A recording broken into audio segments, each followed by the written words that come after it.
Water bottle లోపల ear phones వేసేద్దామా? నేను ఎందుకు వేస్తా మచ్చా వాటర్ బాటిల్ లోపల ear phones? So coding full easy మచ్చా. నువ్వు 2024 ఉండి నీ దగ్గర ల్యాప్టాప్ ఇంటర్నెట్ ఉండి కూడా కోడింగ్ నేర్చుకోవట్లే అంటే అది కేవలం నీ బద్ధకమే. సో ఒక మంచి ఆర్డర్ చెప్తా విను. సో కోడింగ్ నువ్వు డైరెక్ట్ యూట్యూబ్కి వెళ్ళి నేర్చుకోవచ్చు. ₹1 కూడా పెట్టడం అవసరం లేదు. నేనైతే నా బీటెక్ 4 years లో ₹1 కూడా ఖర్చు పెట్టలే కోడింగ్ నేర్చుకోవడానికి. జస్ట్ యూట్యూబ్కి వెళ్ళి సర్చ్ మస్తు ఉంటే నేర్చుకోవచ్చు. సో నీకు అసలు ఏం తెలియదు అనుకో, వెళ్ళి ఫస్ట్ HTML నేర్చుకో 3 days, దాని తర్వాత CSS నేర్చుకో 2 days, దాని తర్వాత పైథాన్ 10 days నేర్చుకో అండ్ రోజుకి 5 hours పెట్టు. సో దాని తర్వాత జావా స్క్రిప్ట్ ఇంకొక 2 days నేర్చుకో.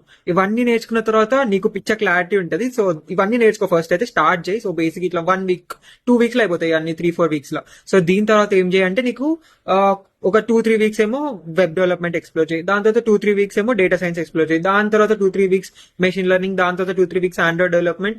సో ఇట్లా అన్ని ఎక్స్ప్లోర్ చేయి ఒక 3-4 months స్పెండ్ చేసి. అప్పటికే నువ్వు మంచి కోడర్ అయిపోతావు. ఫ్రెష్ గా నీకు ఇప్పటిదాకున్న దానికే నీకు జాబ్ కూడా వస్తుంది. బట్ మంచి జాబ్ కావాలి కదా మనకి. మంచి జాబ్ కావాలంటే అప్పటికి ఎక్స్ప్లోర్ చేసేసినావు కదా, దాంట్లో నీకు ఏది నచ్చితే దాని మీద ఇక చెల్లరేగిపోయి ఇచ్చి పడేసే అంతే.